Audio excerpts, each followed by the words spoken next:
getting the done. Kev, fellas, what's up? Pretty sure you might have saw this. I scooped this novelty up off fanatics.com a few years ago.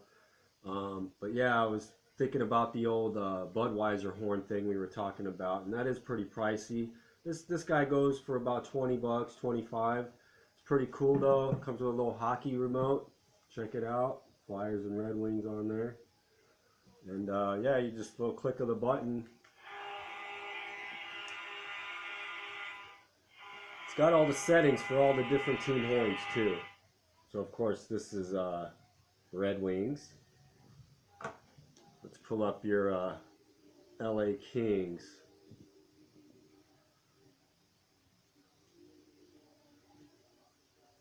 That's 31.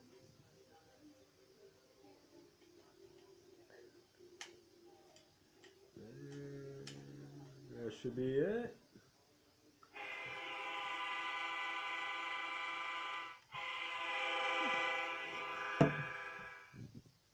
And there you go.